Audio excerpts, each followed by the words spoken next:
Have you ever felt that sharp sting of rejection, that sinking feeling in your chest when a job application you poured your heart into comes back with a polite no, or when someone you deeply cared for walks away without looking back?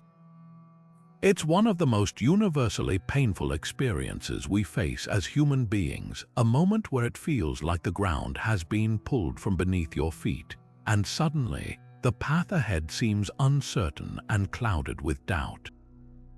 But what if I told you that rejection isn't the end of your story? In fact, it could be one of the most transformative beginnings you'll ever experience if you have the right tools to rebuild. This is where the ancient philosophy of Stoicism comes in. Far from being some dry, academic subject, Stoicism is a deeply practical guide to navigating life's toughest moments with clarity, resilience, and even grace.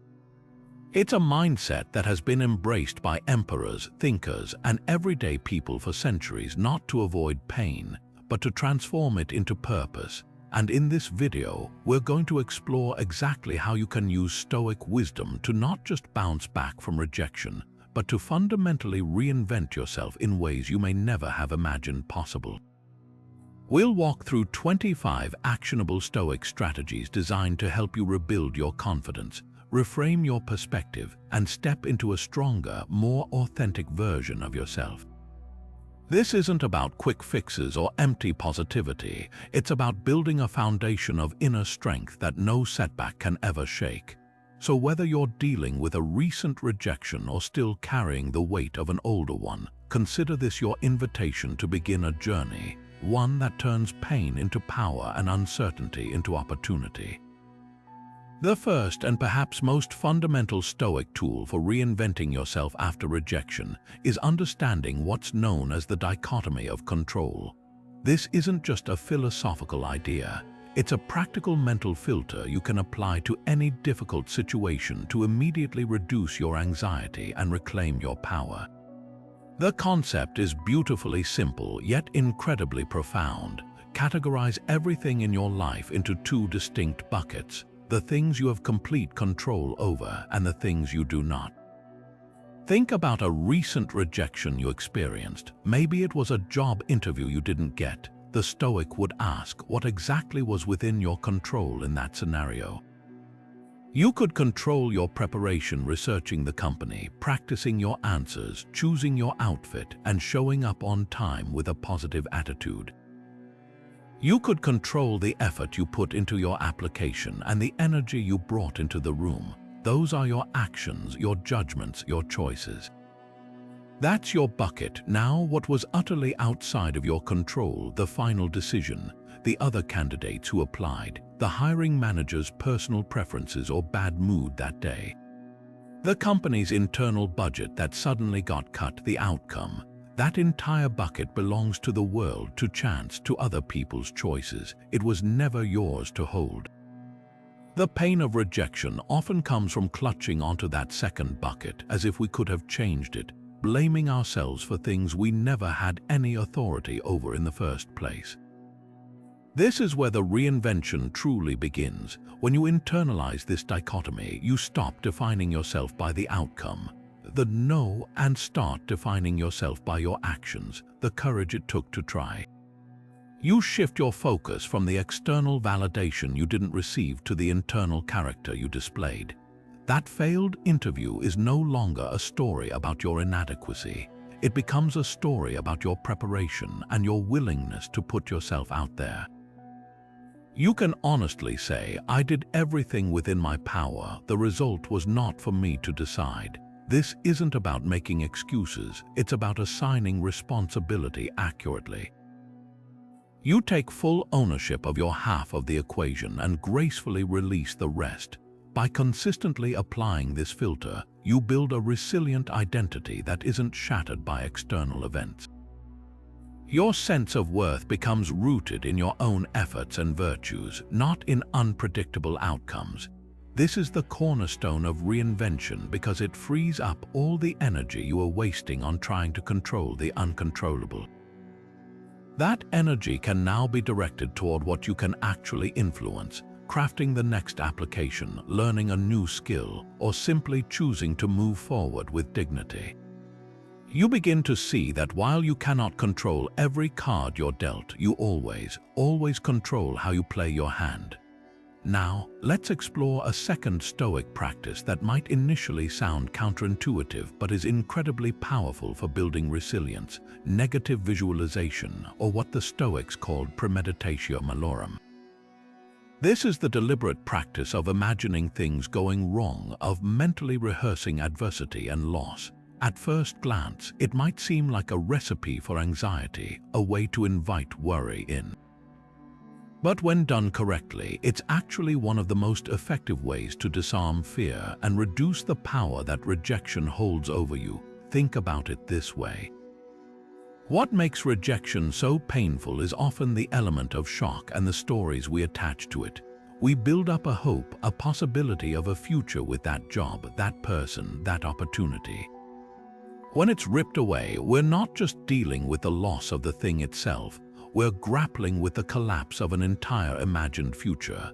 Negative visualization works by gently exposing you to that possibility ahead of time, not to make you pessimistic, but to make you prepared. It's like a fire drill for the soul. By safely walking through the worst-case scenario in your mind, you take away its ability to surprise and devastate you. So how do you apply this after a rejection? Let's say you didn't get the promotion you were counting on. A Stoic would sit down and consciously walk through what that reality truly means. You imagine the conversation where you're told no. You sit with the initial disappointment, then you go further. You imagine what your life looks like the next day and the day after that. You'll still wake up, you'll still have your skills, your health, your friends and family. You'll still have other opportunities, perhaps ones you haven't even considered yet. You systematically break down the monster of rejection into manageable, real-world components, and you realize that you are still fundamentally intact. The catastrophe you feared is in reality a manageable situation. This practice accomplishes two profound things simultaneously. First, it builds an incredible emotional resilience. When you've already faced the worst in your mind, the actual event loses its sharp edge.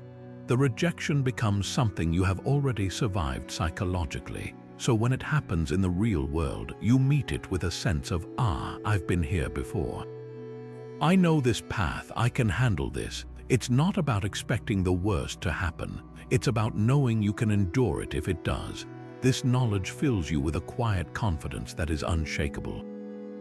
Secondly, and just as importantly, negative visualization cultivates a deep and genuine sense of gratitude. By mentally removing the things you have, your job, your relationships, your health, you suddenly see them not as permanent entitlements but as temporary gifts. That same practice of imagining life without a job makes you appreciate the job you do have. It shifts your focus from what you lack to the abundance that is already present. After a rejection, this is the ultimate perspective shifter. Instead of dwelling on the one door that closed, you become vividly aware of the many other doors and windows that are still wide open. You stop taking your current strengths and opportunities for granted, and that gratitude becomes the fuel for your reinvention. This brings us to a third and pivotal Stoic way to reinvent yourself: learning to reframe rejection not as a personal failure but as neutral feedback. Think of it this way: when a GPS recalculates your route, it doesn't announce that you're a terrible driver. It simply states without judgment that a turn was missed and a new path is being created. Rejection, viewed through a Stoic lens, functions in much the same way. It's not a verdict on your worth, it's simply data about fit, timing, or circumstance. The Stoics were masters of this kind of cognitive reframing. Marcus Aurelius constantly practiced viewing obstacles not as roadblocks but as the very fuel for his growth. He wrote in his Meditations, "The impediment to action advances action. What stands in the way becomes the way." This is a profound mental shift. That no you received isn't standing in your way. It is now an integral part of your path forward. It's information you didn't have before, and that information is incredibly valuable. It tells you something about the external world that you can now use to make better decisions. So how do we put this into practice after a painful rejection? Start by stripping the event of its emotional narrative. Instead of telling yourself, "I didn't get the job because I wasn't good enough," you adopt a more neutral, observational stance. The company chose a different candidate. That's all it is, a fact. From that neutral starting point, you can now become a detective gathering clues. What can this feedback teach you? Perhaps you discover that your skills in a particular area need polishing. Maybe it reveals that the company culture wasn't the right fit for you in the first place, saving you from a future of dissatisfaction. Or it could simply be a lesson in the randomness of life. Sometimes things just don't align. This reframing transforms you from a passive victim of circumstance into an active, empowered learner. You begin to ask different questions, not "why does this always happen to me?" but "what can I learn from this?" or "how does this free me up for something more aligned?" A rejection from a romantic partner can teach you about your own boundaries or the qualities you truly value in a partnership. A rejected business proposal can highlight a flaw in your pitch or a misunderstanding of your market. Every single no contains within it the seeds of a future yes, if you're willing to look for them. This process is the essence of reinvention. You are using the feedback from your setbacks to consciously craft a better, wiser, and more resilient version of yourself. You are not being defined by the rejection. You are using it as a tool for your own evolution. The obstacle, as Marcus Aurelius advised, truly does become the way. It provides the raw material, the feedback you need to build a new path, one that is often stronger and more purposeful than the one you were on before. This brings us to a fourth and profoundly transformative Stoic practice for reinvention, cultivating what the philosopher Nietzsche called Amor, Fati, a love of one's fate. While the phrase is Nietzsche's, the spirit is pure Stoicism. It's the radical acceptance of everything that happens to you, not with passive resignation, but with an active, embracing heart. It's looking at a rejection, a setback, or a painful twist of fate and saying, "This too, I will not only accept this, I will love it for what it is and find a way to make it part of my story." The Stoics didn't believe in simply enduring misfortune. They believed in weaving it into the fabric of their character. Consider the story of Seneca, one of the great Stoic thinkers. At the height of his influence as an advisor in Rome, he was abruptly accused of adultery with the emperor's niece and sentenced to exile on the rugged island of Corsica. He was stripped of his status, his wealth, his community, and his purpose, a rejection of the most profound and public kind. Yet in his writings from exile, we don't find self-pity or rage. Instead, we find a man deeply engaged with his new reality. He used those years of isolation to deepen his philosophical studies, write profound tragedies, and reflect on the nature of resilience. His exile, which could have been the end of him, became a crucible that forged some of his most enduring work. He didn't just accept his fate, he embraced it and found a way to thrive within its constraints. This is the power of Amor Fati in action. It's the decision to treat every event, especially the painful and unexpected ones, as necessary parts of a larger, ultimately beneficial whole. Think of a modern example, an author whose manuscript is rejected by dozens of publishers. They could see that as a definitive end to their dream, but what if they chose to love that fate? That string of rejections could be the very thing that forces them to re-examine their work, to make it sharper, more compelling, and more authentic. It might lead them to explore self-publishing, where they connect directly with an audience and build a community no traditional publisher could have offered. The rejection wasn't a detour from their path, it became their path, and a far more interesting one at that. Loving your fate after a rejection means actively looking for the hidden invitation within the no. It asks a powerful question: how can this specific setback serve me? Perhaps a breakup opens up the emotional space for you to finally discover who you are on your own, leading to a level of self-confidence you never knew was possible. Maybe a failed business venture teaches you crucial lessons about management and finance that become the bedrock of your future success. Amor Fati is the conscious choice to believe that life is not happening to you but for you. It trusts that the universe, in its vast and often incomprehensible wisdom, might be closing one door because a much grander one is about to open, but you have to be willing to turn the knob. This practice is the ultimate act of rebellion against despair. It takes the narrative of your life out of the hands of chance and other people's decisions and places it firmly back into your own. You are no longer a character who is acted upon. You are the author who interprets the plot twists. When you cultivate Amor Fati, you stop fighting against the current of your reality and instead learn to swim with it, discovering new strengths and destinations you would have never reached on your original planned route. You'll begin to see that every rejection, every closed door is not a punishment but a redirection, and learning to love that redirection is the very heart of reinvention. Think of your mind as a fortress. For a moment, consider the chaos of the outside world, the opinions of others, the unpredictable twists of fate, the sting of rejection. Now imagine having a place within yourself that remains untouched by all of it, a quiet stronghold of calm and clarity that no external event can ever breach. This is the Stoic concept of the inner citadel, a term most famously associated with the Roman Emperor Marcus Aurelius, who ruled one of history's most powerful empires while constantly writing in his private journal about the importance of building an unshakable inner self. What does it mean to have such a citadel? It's not about building walls to hide from the world. It's about constructing a core identity so resilient and so firmly rooted in your values that when rejection strikes, it may shake the ground around you, but it cannot collapse the structure within. Your sense of worth, your purpose, and your peace are guarded inside.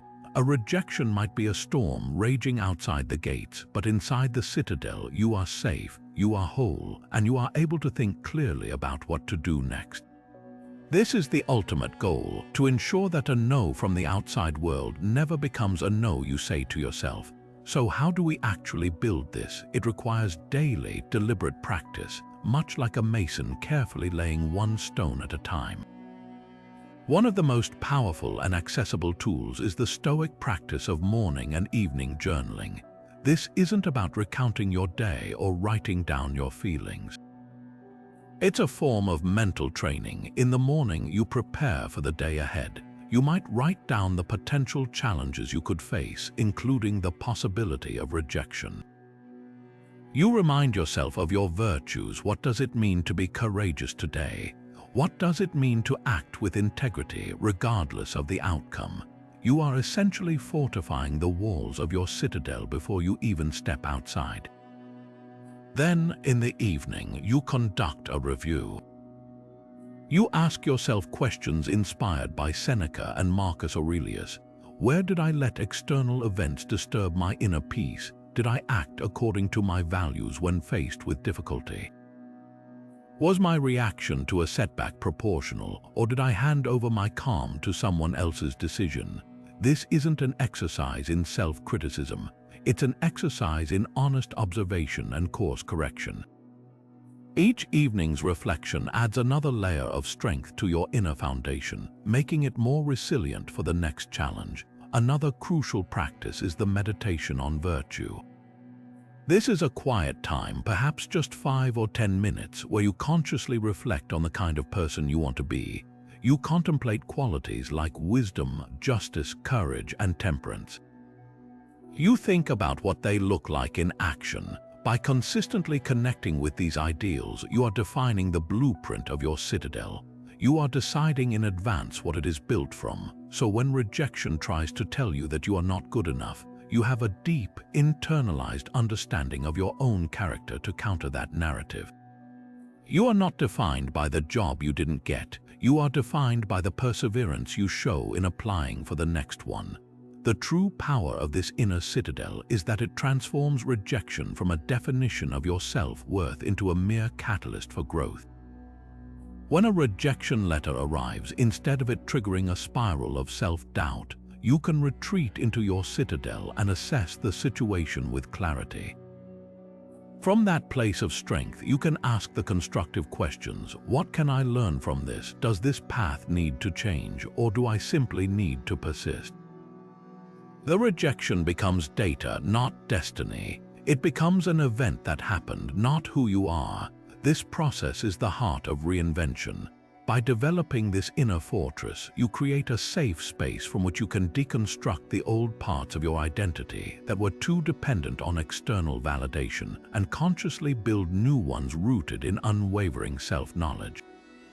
You are not avoiding the pain of rejection. You are simply making sure you have a sacred, unassailable place to feel it, process it, and ultimately use it as fuel for your next chapter.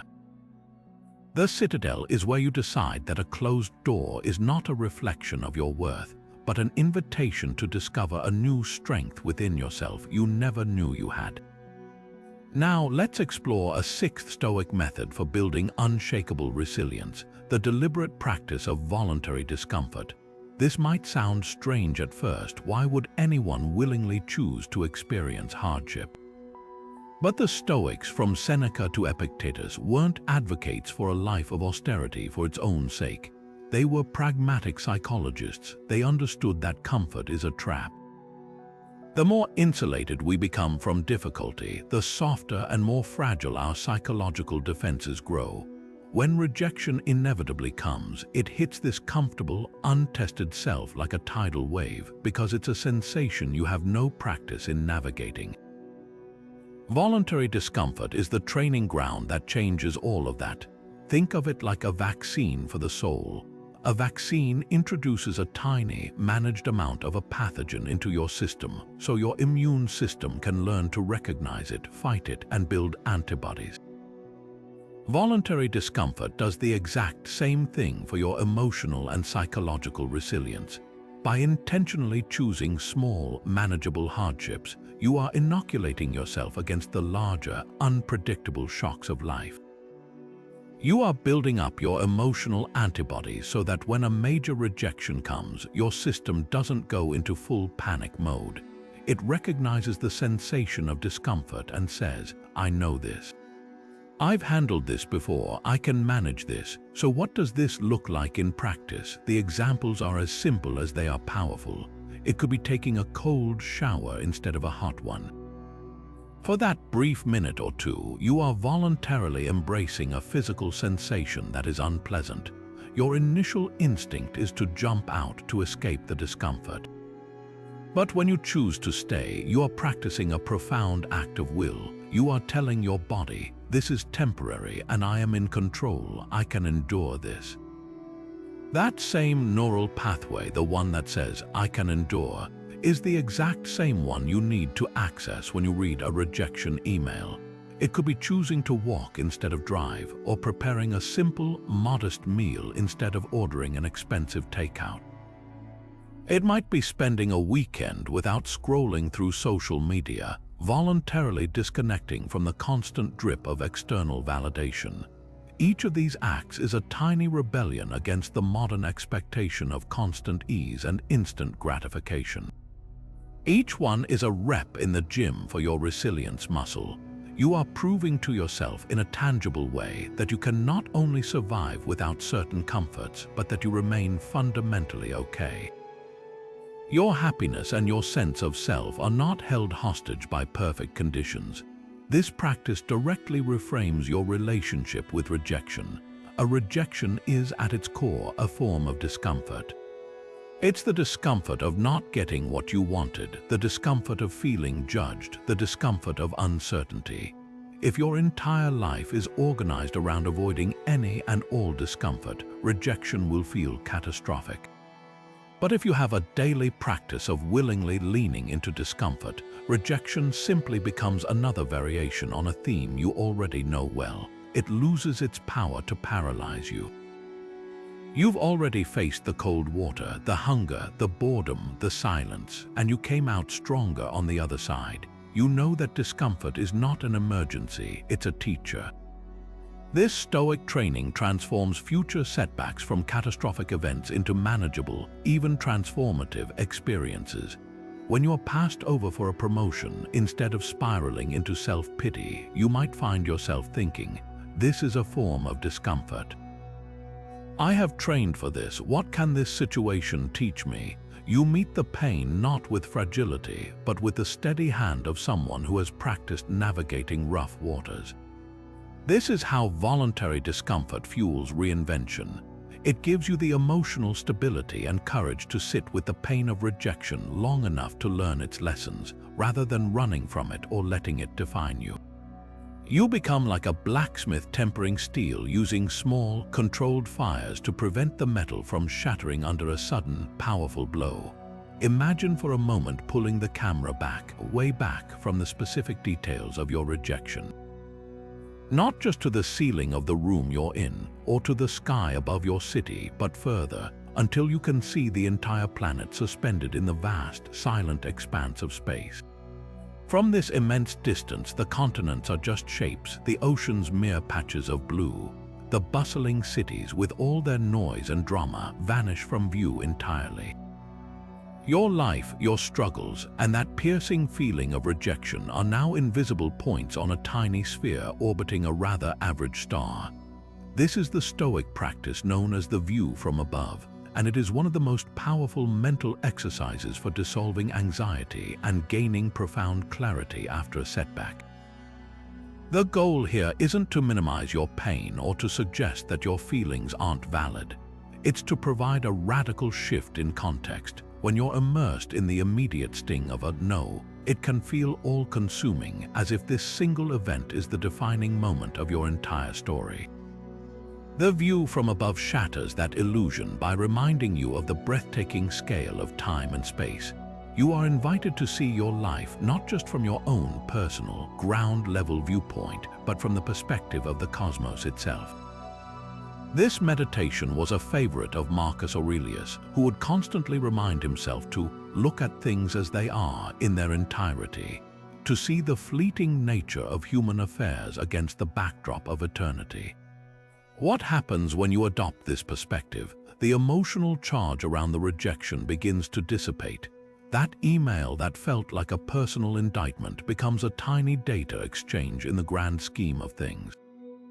The ended relationship, while deeply painful, is one story among billions unfolding simultaneously. This isn't about becoming cold or detached, it's about gaining a liberating sense of proportion. The rejection hasn't disappeared, but its power to dominate your entire mental landscape has been dramatically reduced. It's been placed within a much larger, more peaceful frame. This practice also brings into sharp focus the incredible brevity of life. From the cosmic view, a human lifespan is less than a blink. The Stoics called this reflecting on your own mortality, or memento mori, remembering that you will die.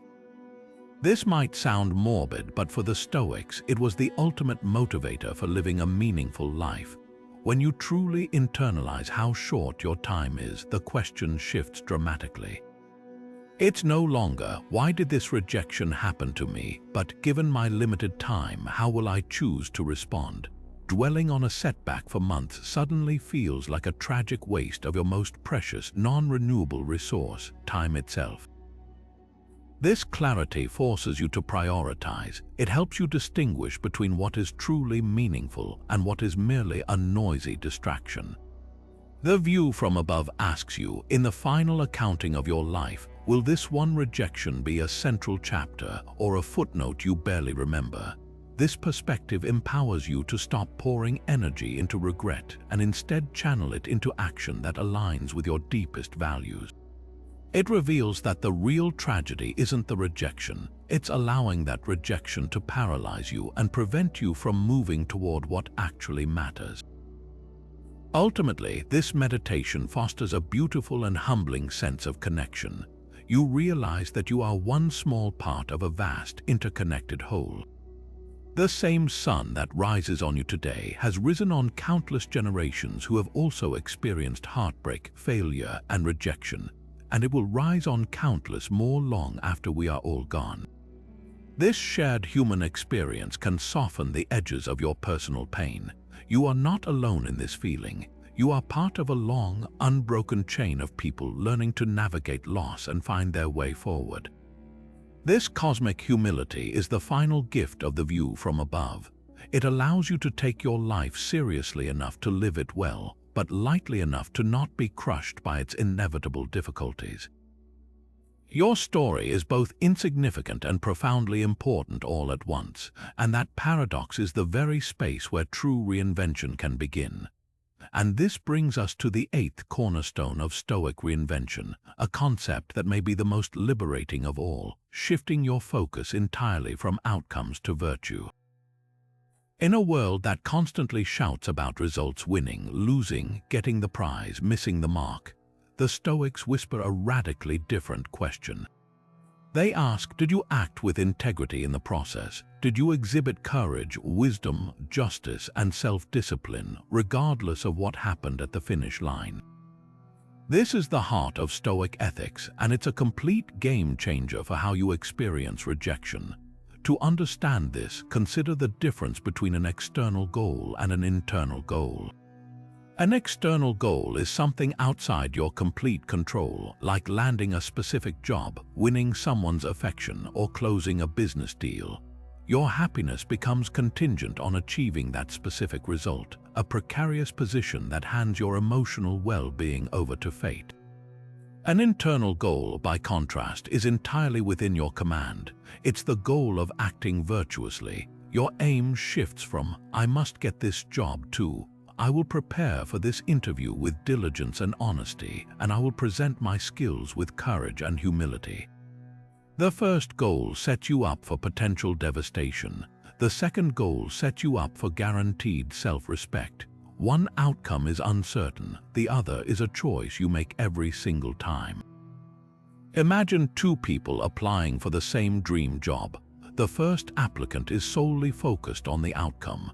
They tailor their resume with slight exaggerations, rehearse answers they think the hiring manager wants to hear, and spend the days after the interview in an anxious spiral, refreshing their email. When the rejection finally arrives, their entire world crumbles because their entire sense of effort was invested in that one external result. Their self-worth is directly tied to that no. Now consider the second applicant who embraces the Stoic focus on virtue. Their goal is different. They aim to prepare with wisdom, researching the company thoroughly. They choose to be just and truthful in representing their skills, neither overselling nor underselling themselves. They walk into the interview with courage, openly discussing both their strengths and areas for growth. And they practice temperance by managing their expectations and not pinning all their hopes on this single opportunity. After the interview, regardless of the outcome, this person can look themselves in the mirror and say, I did my best. I acted with character. If the job offer comes, it's a welcome bonus. If the rejection comes, it stings, but it doesn't devastate. Their core identity isn't in the hiring manager's hands. It's safe within themselves, fortified by the knowledge that they conducted themselves with honor. This focus on virtue is the ultimate engine of reinvention because it makes every single effort, even a failed one, a net positive. You are never left with nothing. Even in rejection, you are left with the concrete evidence of your own good character. You built your courage muscle by putting yourself out there. You practiced wisdom by learning more about your field. You exercised justice by being fair to yourself and the interviewer throughout the process. These are not small things. They are the very building blocks of a resilient and admirable character.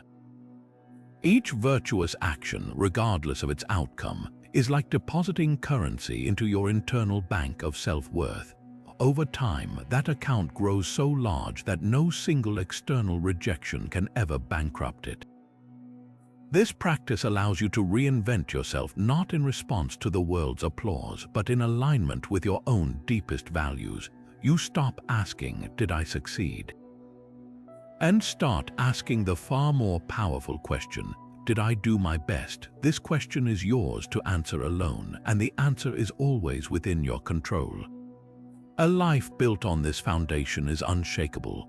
You become a person defined not by your trophies or your rejections, but by the integrity of your journey. And that, perhaps, is the most profound reinvention of all. It's a common experience after a painful rejection to find your mind endlessly replaying the event. You analyze every word of that difficult conversation. You second-guess your actions. You scroll through old messages, or you lie awake at night constructing elaborate alternate realities where things turned out differently.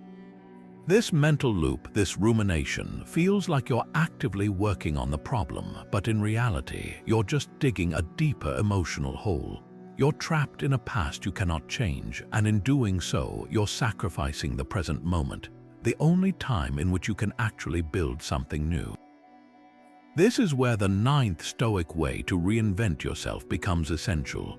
The practice of mindfulness, or what the ancient Stoics called proseuche, a profound, attentive awareness of the present moment.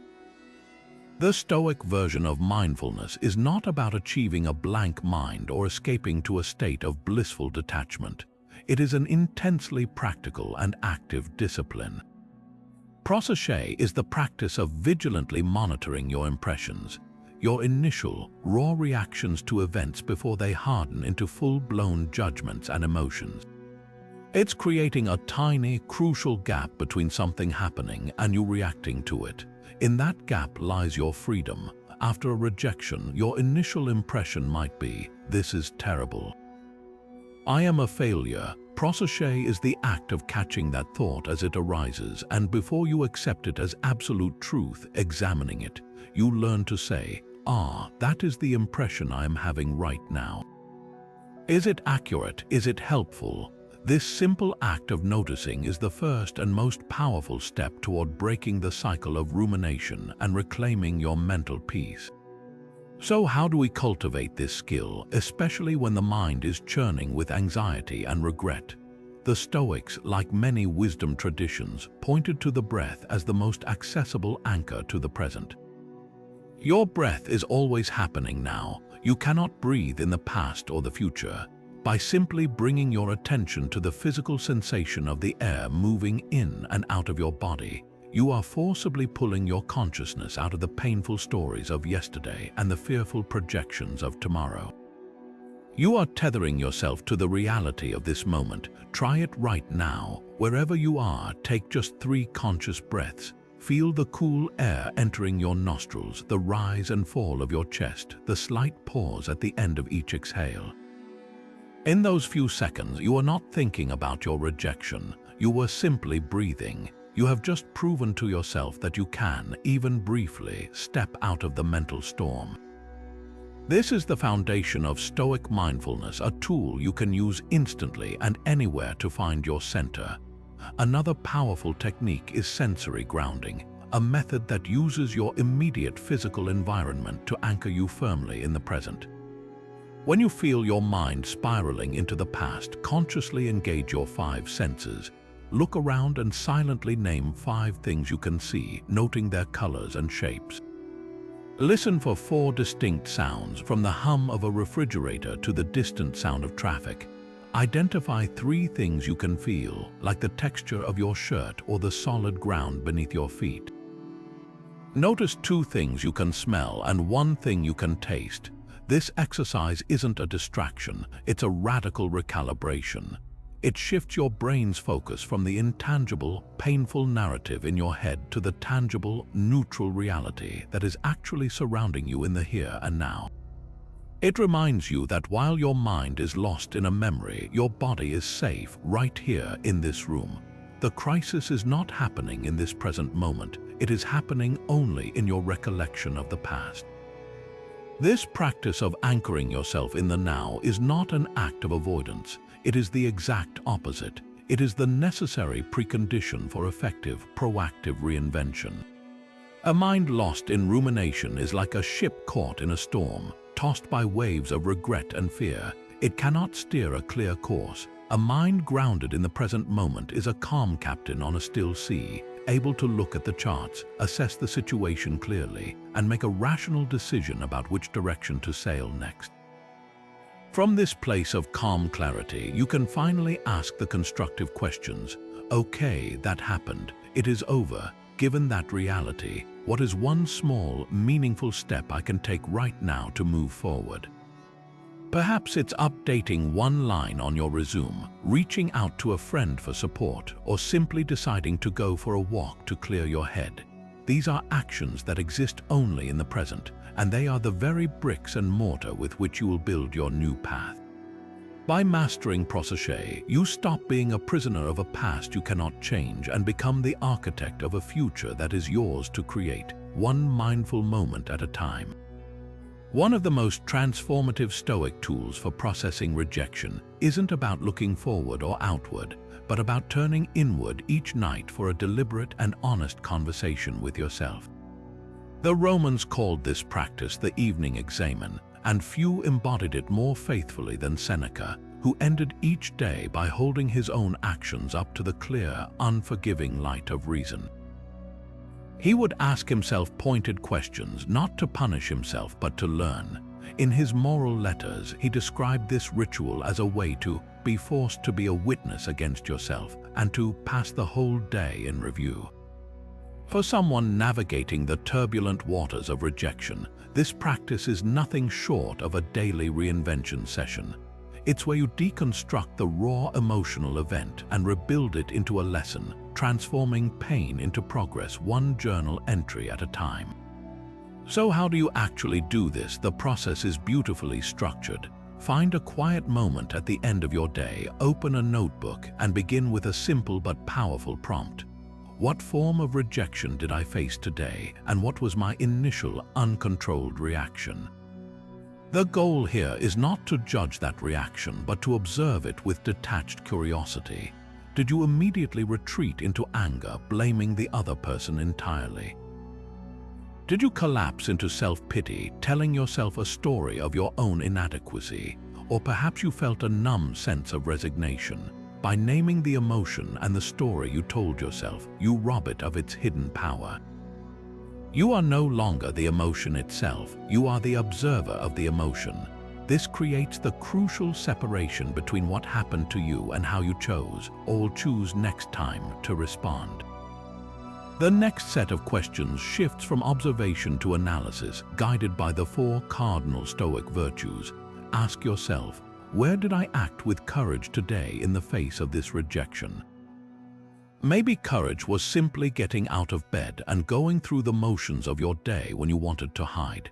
Perhaps it was the courage to avoid sending that angry, defensive email you drafted in your head.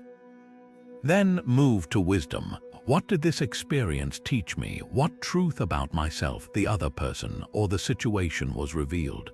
A rejection might reveal that you are pursuing a path that wasn't truly aligned with your skills, or it might highlight a specific area where you genuinely need to improve. Third, consider justice. Did I treat myself and others fairly throughout this process? This is a check against both self-flagellation and unjust blame. Did you honor your own effort, or did you unfairly condemn your entire character over one outcome? Finally, reflect on temperance. Were my emotional responses proportional to the event? Did I indulge in self-pity or anger longer than was necessary?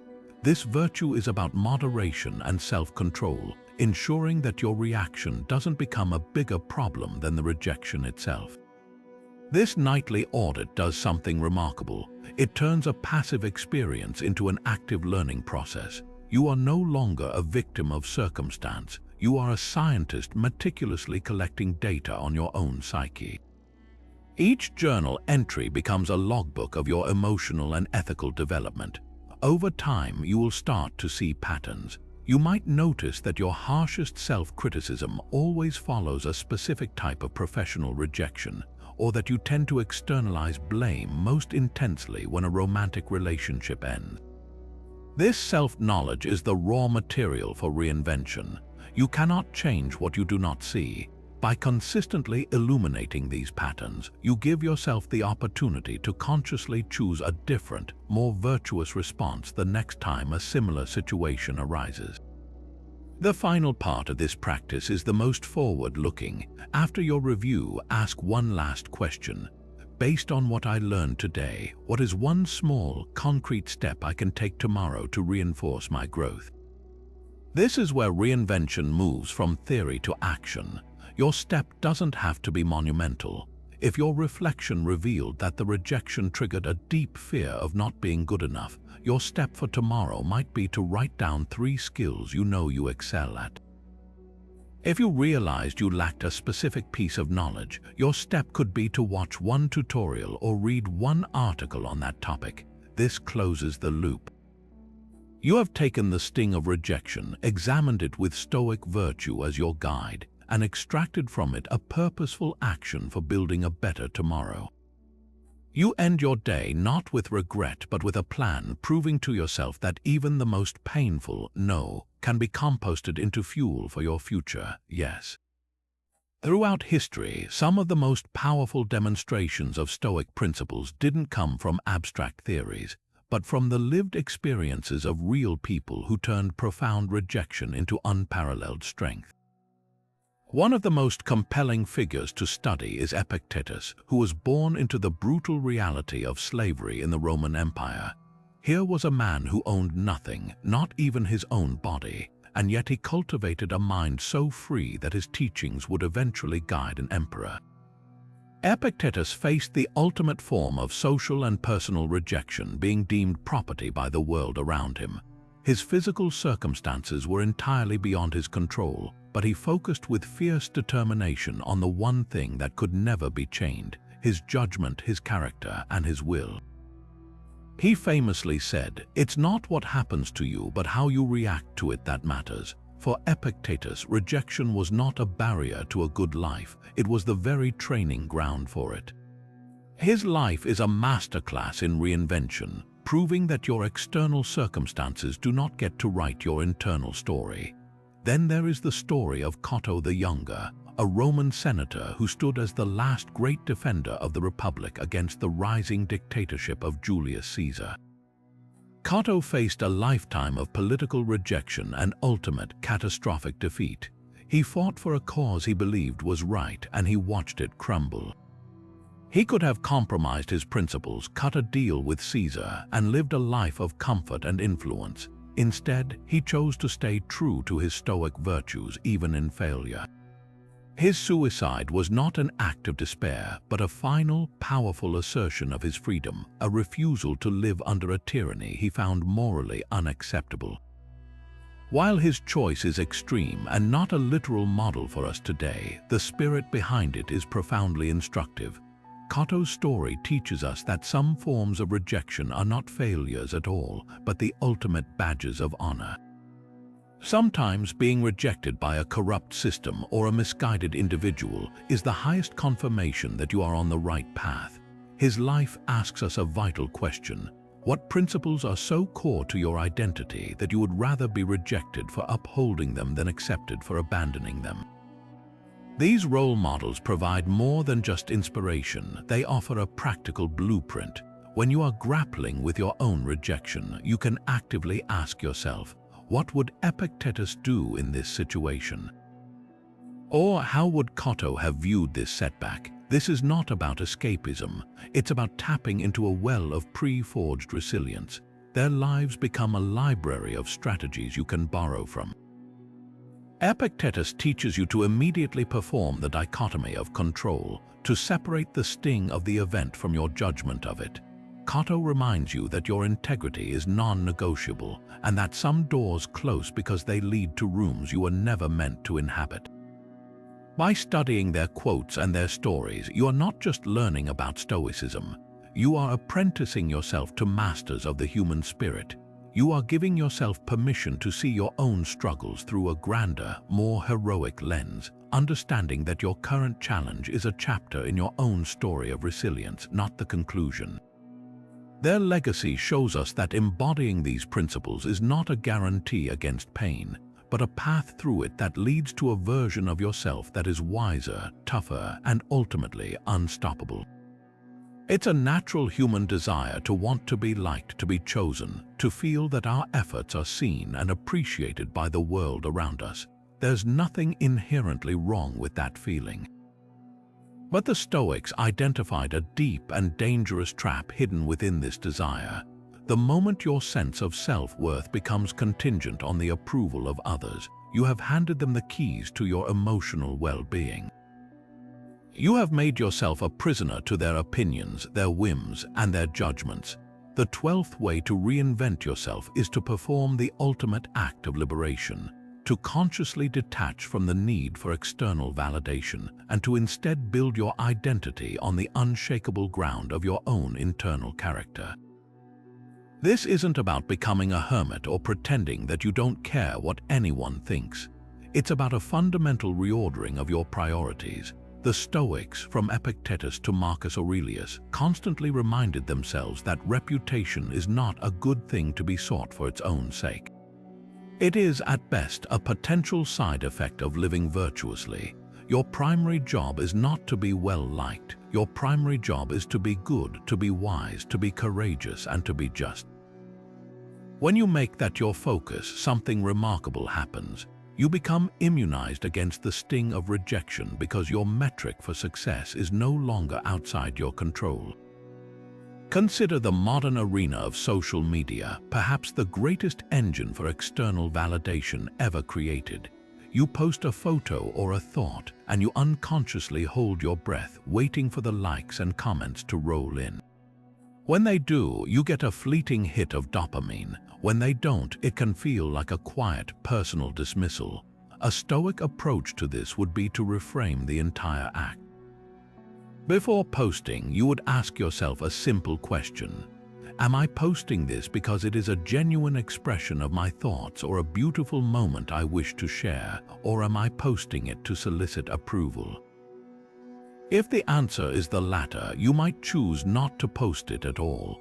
Your validation comes from the act of creation itself, from the authenticity of the expression, not from the public's reception. The number of likes becomes irrelevant data. The act of having created something true becomes your success. This shifts you from a beggar pleading for attention to an artist who finds fulfillment in the work itself.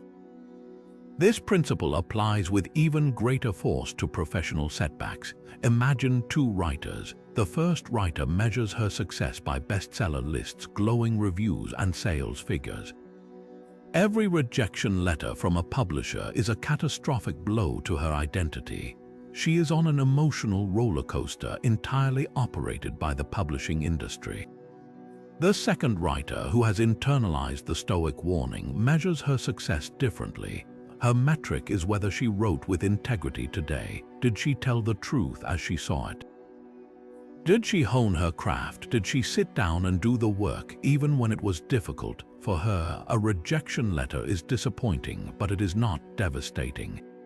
It is one opinion from one publisher at one point in time. It does not negate the intrinsic value of the work she did, which was entirely within her control. The first writer's reinvention is stalled by every no.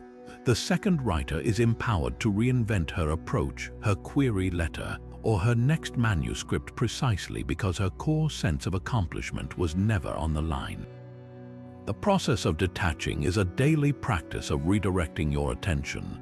It's catching yourself when you feel that familiar pang of disappointment from a lack of praise and consciously choosing to validate yourself instead.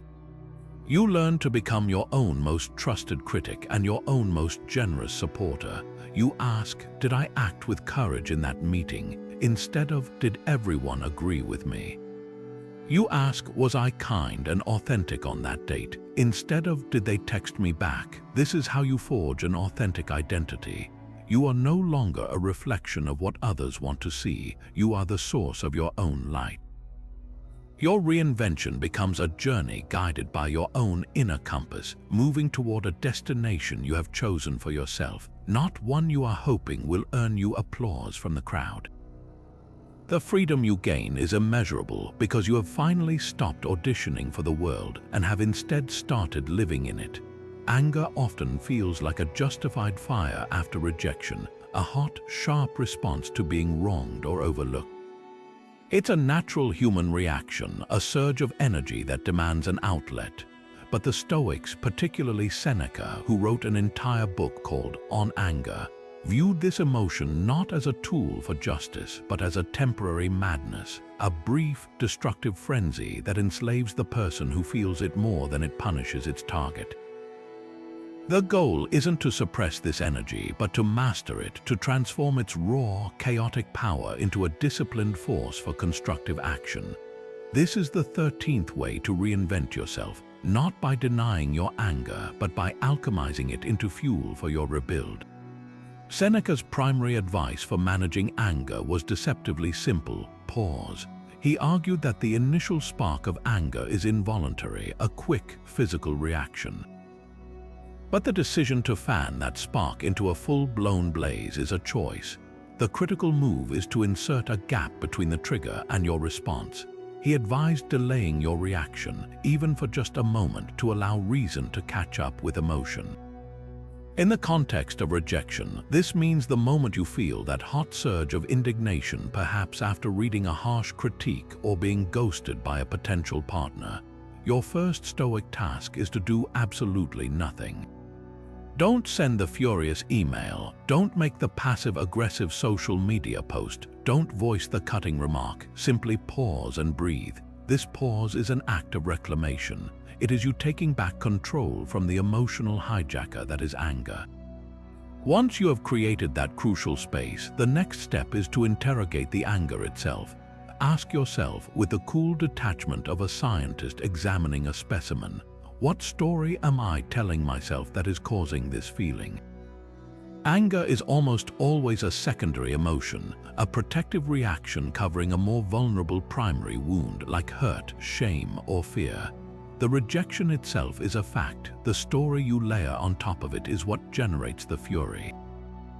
Are you angry because you're telling yourself, "This person disrespected me," or "This proves I'm not good enough," or "This is so unfair"? The Stoic practice involves dissecting that narrative.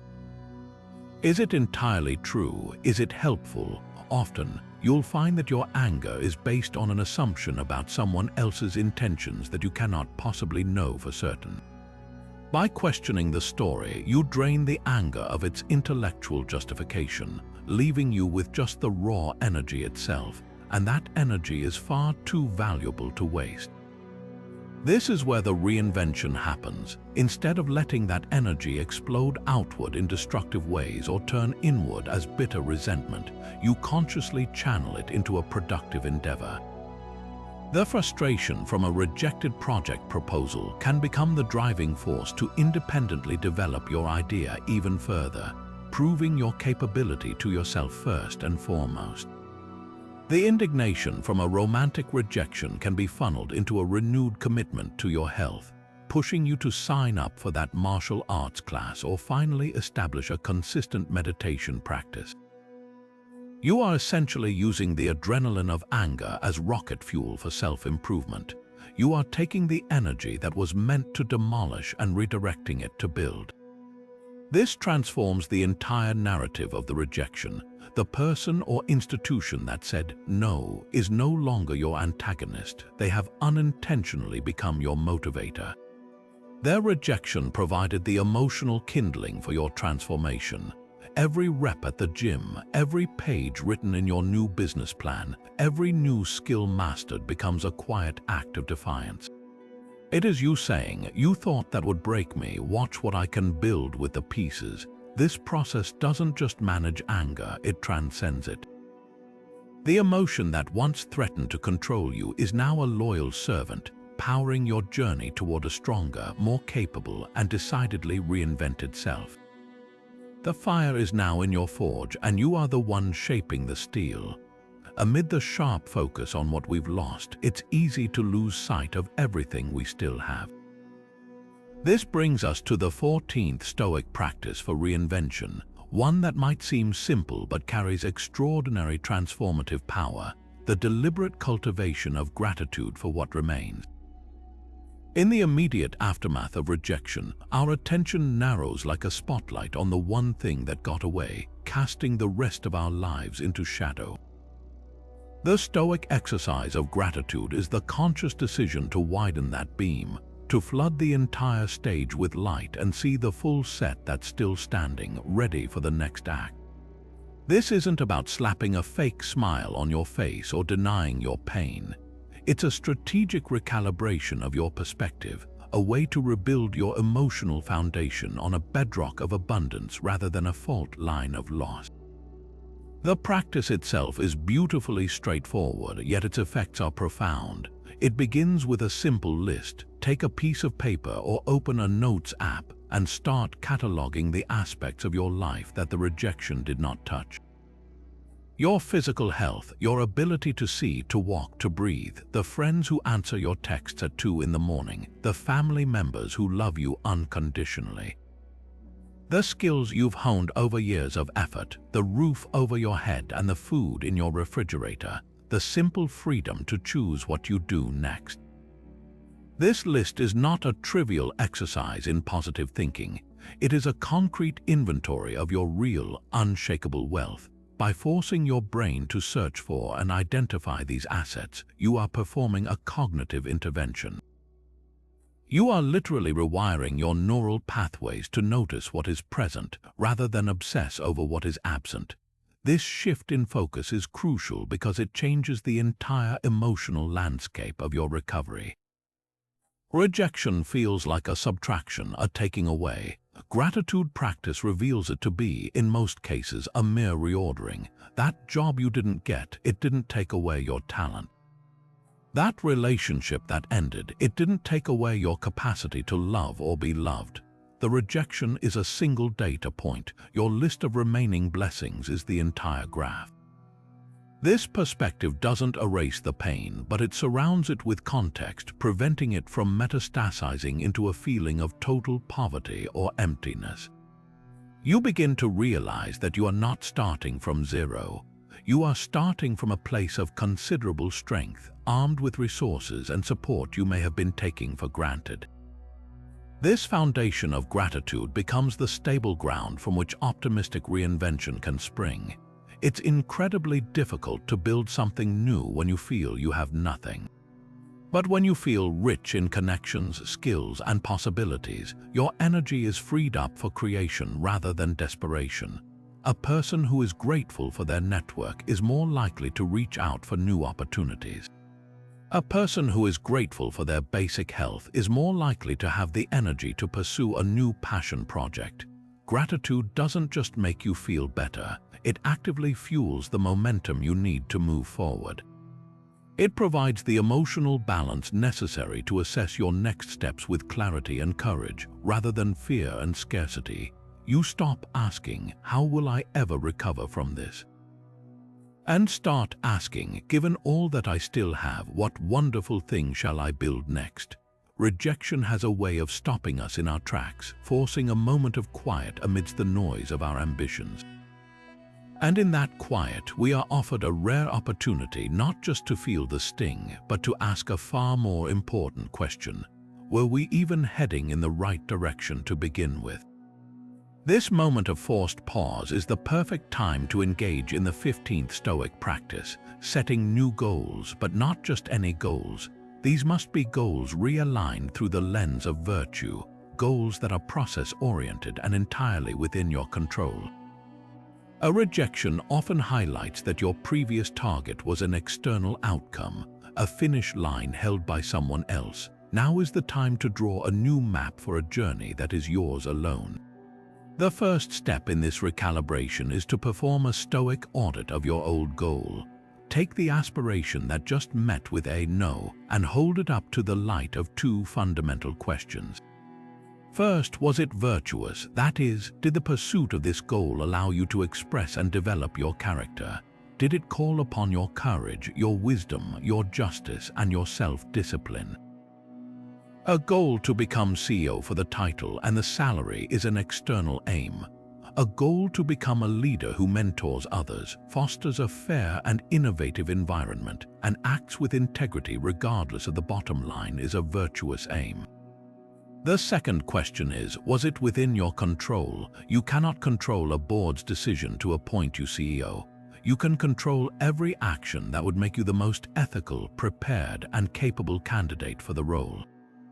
If your old goal fails either of these tests, its rejection was almost inevitable and a gift in disguise, saving you from a path that could never have provided lasting fulfillment.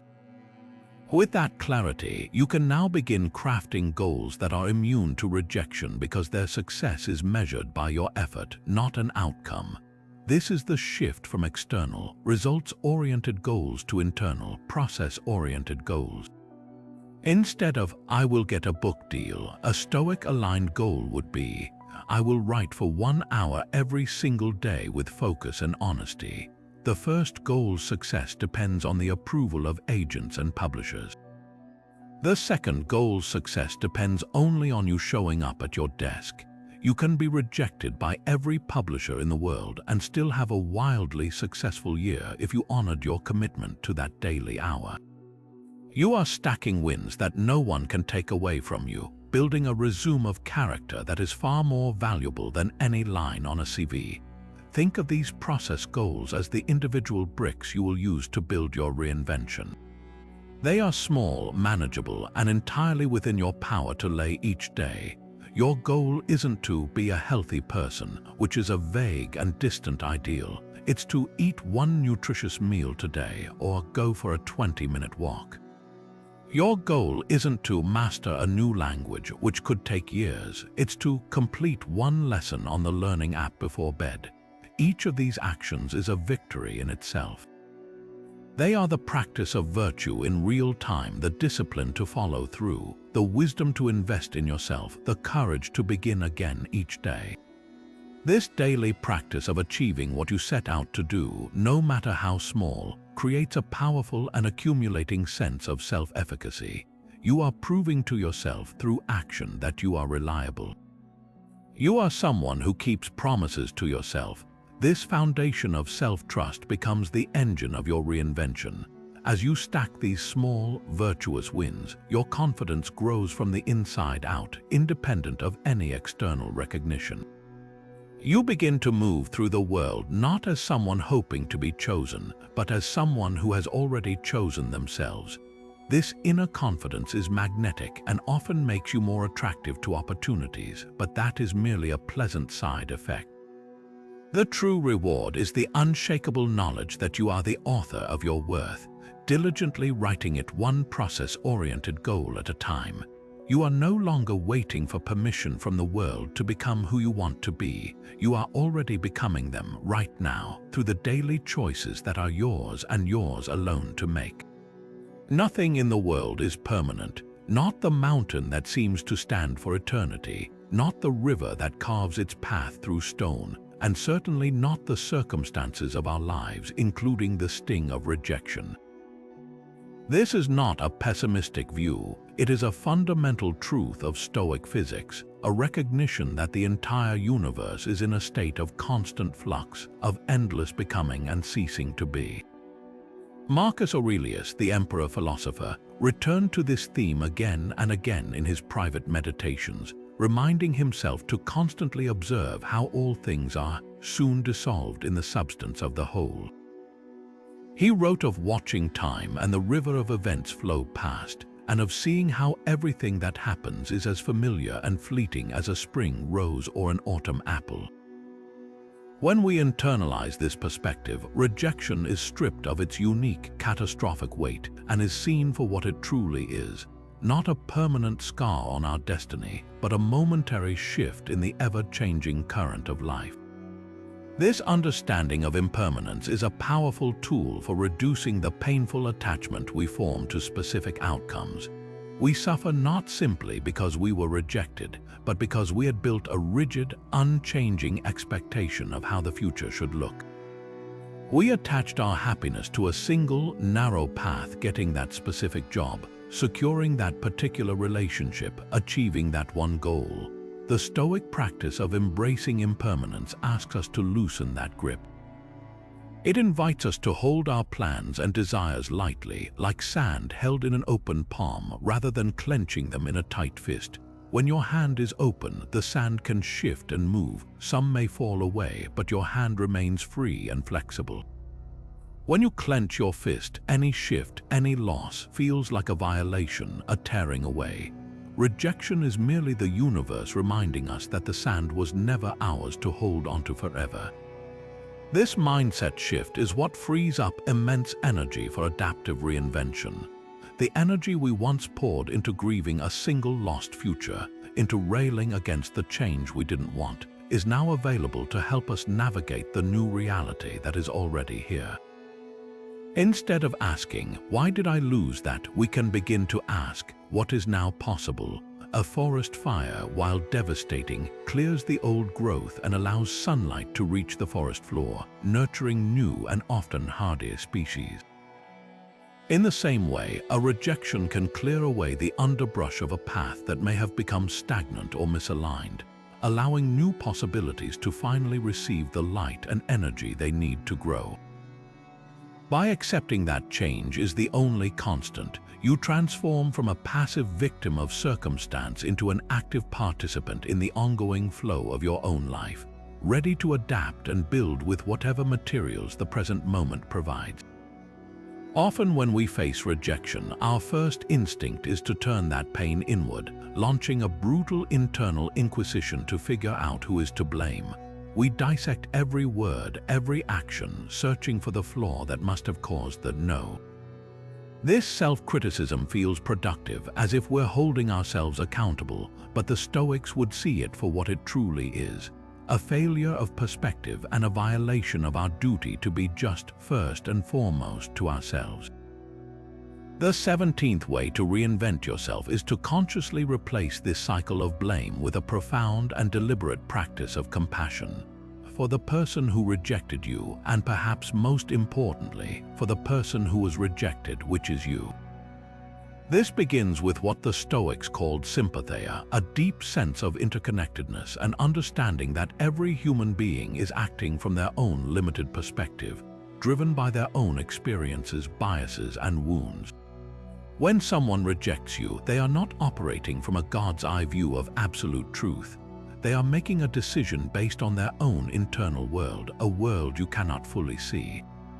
Perhaps the hiring manager who passed on you was under immense pressure from their own boss to hire an internal candidate. Maybe the person who ended the relationship was acting from their own unhealed fears of intimacy or commitment. This isn't about making excuses for them. It's about accurately understanding the mechanics of the situation. Their rejection is far more about their own story, their own needs, and their own limitations than it is a final verdict on your worth. By cultivating this empathetic understanding, you drain the event of its personal venom. It becomes less of a targeted attack and more of a misalignment of worlds, a simple, if painful, fact of life. Applying this compassion to yourself is the critical next step. The Stoic ideal of justice demands that you extend the same fair understanding to yourself that you might offer a close friend in the same situation. If your best friend didn't get the job, you wouldn't tell them they are fundamentally unworthy.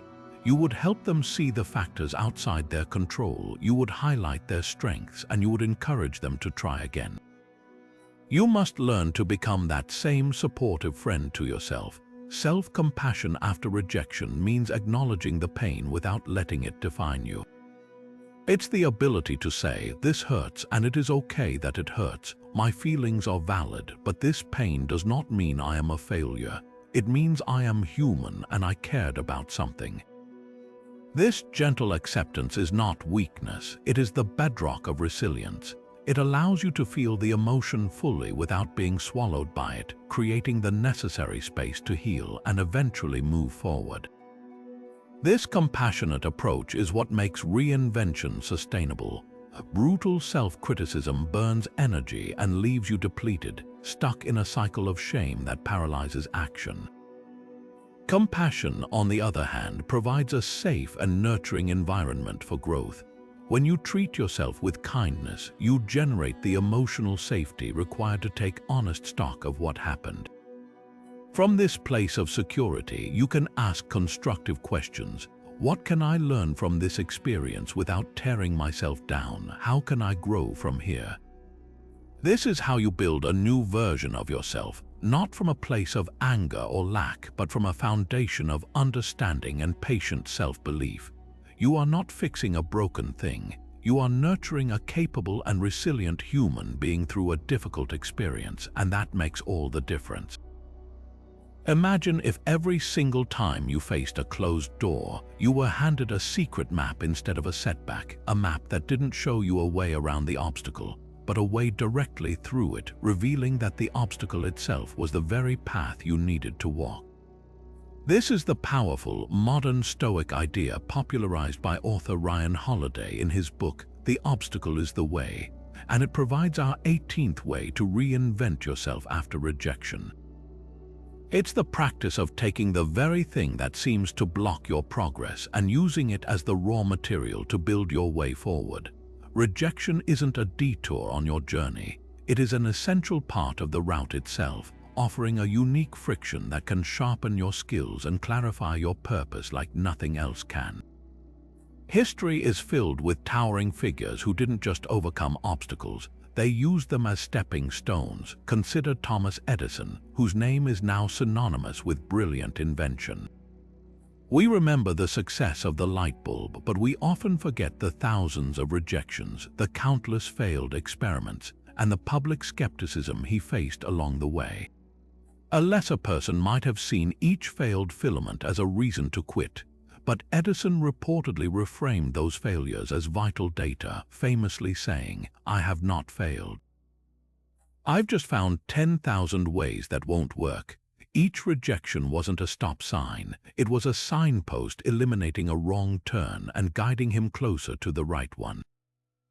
He wasn't just persistently failing, he was persistently learning, using every obstacle as a necessary lesson that eventually illuminated the world. So how do we translate this historical wisdom into a practical strategy for our own lives after a rejection? The process begins with a fundamental shift in your internal narrative. The next time you face a painful no, consciously pause and apply this three-part filter inspired by the ancient Stoics and refined by Holiday: perception, action, and will. First, manage your perception. This means stripping the event of its emotional charge and seeing it with clear, objective eyes. Instead of, "I was rejected because I'm not good enough," you practice saying, "The outcome was not what I wanted." This is the current reality. This neutral starting point allows you to assess the situation without the cloud of self-judgment or blame, turning the rejection from a personal tragedy into a simple problem to be solved. Once your perception is clear, you move to the second stage, focused action. With the obstacle now clearly defined as a neutral fact, you can ask the most empowering question possible: what can I do with this? A writer whose manuscript is rejected by every major publisher could decide that the obstacle isn't the publisher's taste, it's the traditional publishing model itself. Their focused action becomes self-publishing, building a direct audience online and retaining creative control, potentially leading to a far more successful and authentic career than the original path would have allowed. A job applicant who didn't get the position might realize the obstacle was a specific skill gap mentioned in the feedback. Their action becomes enrolling in an online course to master that very skill, turning the reason for their rejection into the precise tool that makes them an undeniable candidate for the next opportunity. The obstacle literally points the way to the action you need to take. The final and most profound part of this practice is the cultivation of will, the unshakable inner determination to keep going, to believe that the obstacle is not merely something to be overcome, but something to be embraced and utilized. This is where your reinvention is forged. Your will is what allows you to accept that the path will be harder than you anticipated, but to decide that you are capable of walking it anyway. It's the quiet voice that says, "This rejection changes nothing about my ultimate direction. It only changes my tactics." When you operate from this place of unwavering will, you are no longer at the mercy of external validation. You are a force of nature, adaptable and resilient, understanding that every barrier encountered is not a verdict on your journey, but an invitation to build a new part of it with your own hands. The obstacle ceases to be your opponent and becomes your most demanding and effective teacher. After navigating the emotional currents of rejection and reorienting your goals around what you can truly control, you arrive at a powerful and profoundly calming Stoic practice, the art of simplifying your life and your desires. This 19th way to reinvent yourself isn't about deprivation or living in an empty room. It's about creating spaciousness both in your external environment and your internal world. It's the process of consciously reducing the number of attachments you have to external things, the possessions, status symbols, and complicated ambitions that, when lost, amplify the pain of rejection into something far greater than it needs to be. By decluttering, you are not building a barren life, but a resilient one where a single no cannot cause a catastrophic chain reaction because you have fewer fragile things for it to knock over. Think of your mind and your living space as a garden. When it's overgrown with weeds, tangled with neglected projects, and crowded with possessions you don't need or even truly want, it's difficult to see what's truly important. There's no room to plant new seeds or to appreciate the beauty of what's already thriving. A rejection in this state feels like a storm ripping through this already chaotic garden, causing widespread damage. Stoic minimalism is the practice of carefully weeding this garden. It's about identifying what is essential, the virtues you wish to cultivate, the relationships you truly value, the work that gives you purpose, and gently removing everything else that is merely taking up space and energy. This creates clarity, it creates room to breathe, and most importantly, it creates a landscape where a setback is contained, a single damaged plant in a well-tended plot rather than a total disaster. This simplification begins with the physical world around you. Look at the objects in your home. How many of them were purchased in pursuit of a feeling, a sense of status, security, or acceptance? How many are there to impress others or to fill an emotional void? The Stoics advised living simply not because poverty was virtuous, but because dependence on luxury makes you fragile. The more you own, the more you have to lose, and the more anxious you become about protecting it. Start small. Choose a drawer, a closet, a single shelf. As you handle each item, ask a simple Stoic question. Does this thing serve an essential purpose, or does it align with my core values? Does it contribute to my peace, or does it create clutter and distraction? Letting go of physical clutter is a direct, tangible act of asserting control over your environment. It is a declaration that your well-being is not contingent on the abundance of your possessions, making you less vulnerable to the financial or social rejections that can threaten that abundance. But the far more crucial work is the internal decluttering. This involves auditing your desires and ambitions with the same ruthless compassion. We often accumulate desires like we accumulate things mindlessly, following societal scripts rather than our own authentic values. We desire a high-profile job title because it sounds impressive, a certain type of relationship because it looks ideal on social media, a specific lifestyle because it's what we've been told to want. When we are rejected from achieving these borrowed desires, the pain is compounded because we are losing something we never truly chose for ourselves in the first place. Sit down with a journal and list your current major desires. For each one, interrogate it. Why do I want this? Is this desire rooted in my own authentic values of wisdom, courage, justice, and temperance? Or is it rooted in a seek for external validation, a fear of being left out, or a simple habit of wanting what others want?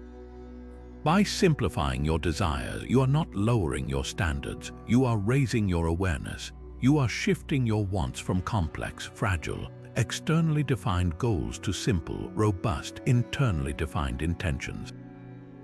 Instead of desiring to be a famous author, you desire the simple pleasure of writing truthfully each day. Instead of desiring a lavish lifestyle, you desire the simple security of having your essential needs met so you can focus on meaningful work. A rejection aimed at the complex desire for fame is a cannonball. A rejection aimed at the simple desire to write truthfully is a mere pebble. It cannot touch the core of your practice. This process creates a tremendous sense of freedom and lightness. You are no longer carrying the heavy weight of countless unmet, complicated expectations. You have identified what is essential, and in doing so, you have created the mental and emotional space necessary for purposeful, deliberate reinvention, built on a foundation of clarity rather than clutter. The Stoics understood a profound truth that modern science continues to validate. The mind and body are not separate kingdoms, but a single, deeply interconnected realm. You cannot fortify one without strengthening the other. This is why philosophers like Musonius Rufus placed such a strong emphasis on physical training, not for the sake of vanity or athletic glory, but as an indispensable form of ethical and psychological practice. He taught that practicing endurance through physical means was a direct path to building the resilience needed to endure life's inevitable hardships. When you are grappling with the emotional exhaustion of rejection, turning to your body can be one of the most immediate and powerful ways to rebuild your sense of agency and power. Your physical being becomes the tangible workshop where you practice the Stoic virtues of discipline, courage, and endurance, forging a mental toughness that no rejection can easily penetrate. Consider the simple, accessible act of taking a cold shower. It's a modern application of a very ancient Stoic exercise. When you first turn that dial to cold, every fiber of your being screams in protest. Your instinct is to leap back into the warmth and comfort of the familiar. But when you choose to stay, to breathe through the initial shock, and to remain under the cold water for just 1 minute longer, you are conducting a masterclass in willpower. You are having a direct conversation with your own discomfort, and you are the one who gets to decide the outcome. In that moment, you are not thinking about the job you didn't get or the person who walked away. You are fully present in the challenge of enduring a manageable hardship. And when you step out, shivering but victorious, you carry with you a concrete piece of evidence. You are someone who can face an unpleasant situation and choose not to run. You have just built a tiny but significant piece of resilience, and that evidence is stored not just in your mind, but in the very memory of your muscles and nerves. This principle extends far beyond the shower. Committing to a regular exercise routine, especially on those days when you feel least motivated, is a direct practice of Stoic commitment. When your alarm goes off at 5:30 in the morning and every comfortable thought tells you to hit the snooze button, the act of swinging your legs out of bed and lacing up your running shoes is a victory in itself. It is a small but powerful declaration that your will is stronger than your whims. The run itself, with its burning lungs and aching muscles, becomes a metaphor for perseverance. You learn to sit with discomfort and keep moving forward anyway. Each step is a physical mantra: I can do difficult things. This embodied knowledge then becomes a resource you can draw upon when facing emotional pain. When the next rejection comes, your body remembers what it feels like to push through resistance. Your mind can now access the neural pathway that says, "This feeling is difficult, but it is temporary, and I have the capacity to endure it and keep moving," because you have physically lived that truth countless times before. Even the practice of occasional fasting, as Musonius and other Stoics recommended, serves this purpose. It's not about dieting or punishment. It's a voluntary exercise in mastering desire. The gnawing sensation of hunger is another form of discomfort, another impulse urging you toward immediate gratification. By consciously deciding to delay that gratification for a set period, you are strengthening your executive function, your brain's ability to override impulsive reactions. You are proving to yourself that you are not a slave to your appetites or your immediate feelings. This self-mastery is the bedrock of emotional resilience. After a rejection, it is all too easy to succumb to the immediate impulses to numb the pain with distraction, overindulgence, or despair. But if you have practiced the art of sitting with hunger, you have also practiced the art of sitting with emotional craving. You know that the urge will pass and that you have the strength to wait it out without acting destructively. Your physical discipline has given you the mental space to choose a more virtuous response, allowing you to process the rejection with clarity rather than reacting from a place of raw, unmanaged pain.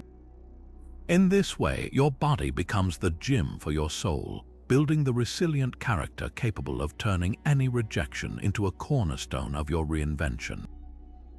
Another powerful mental model for navigating rejection is to take a step back from your immediate feelings and engage with an ancient Stoic thought experiment known as the contemplation of the sage.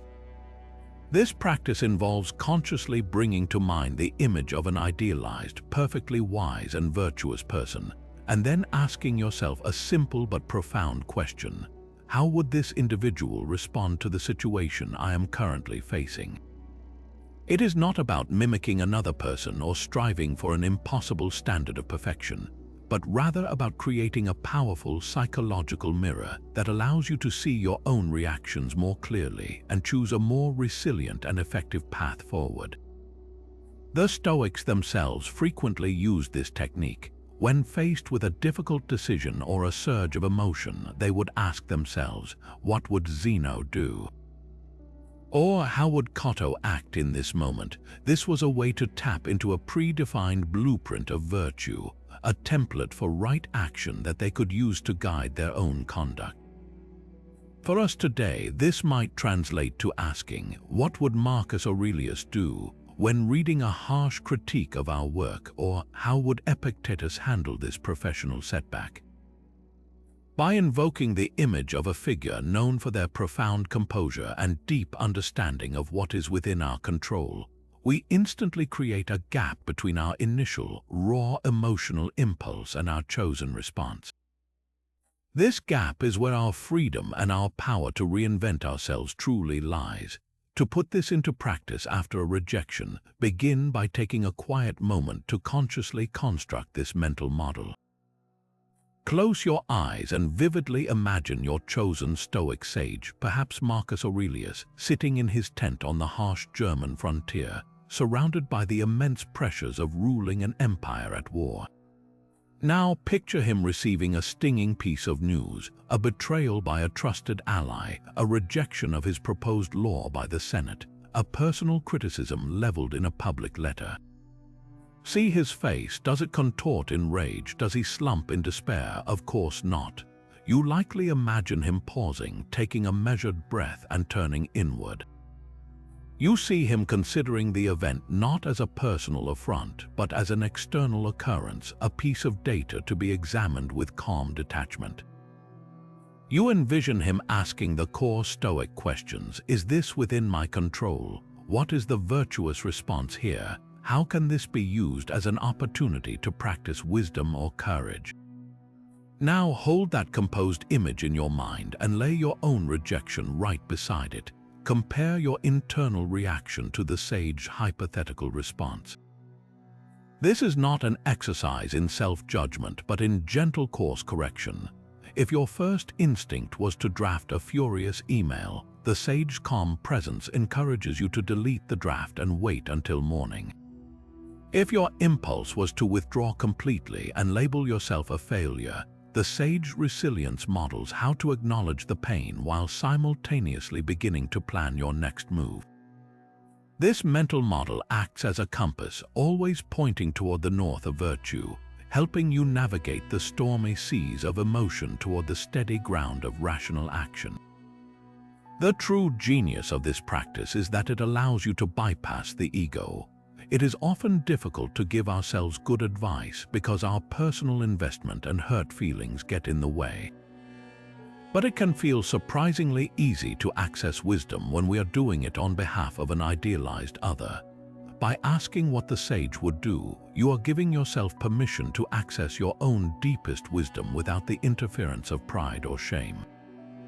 You are essentially tricking your mind into offering its best counsel, the answers that arise, to act with dignity, to focus on what you can control, to seek the lesson were within you all along. The sage is merely a mirror, reflecting back the strength and clarity you already possess but might have temporarily forgotten in the heat of the moment. By consistently using this contemplation, you are not building a dependency on an external ideal. You are actively building and reinforcing those neural pathways of resilience within yourself, gradually making the sage-composed response your own default setting, and fundamentally think of your mind after rejection as a clean, open wound. It's vulnerable, raw, and in a critical state of healing. Now imagine pouring dirt into that wound. That is precisely what happens when, in a moment of fragility, you expose yourself to toxic influences, the friend who insists on rehashing the drama, the news cycle filled with anger and fear, the social media feed that triggers comparisons and insecurities. The 22nd Stoic way to reinvent yourself is to perform a radical act of self-preservation, to become a fierce guardian of your mental environment, meticulously curating the information and the people you allow into your inner world during this delicate time.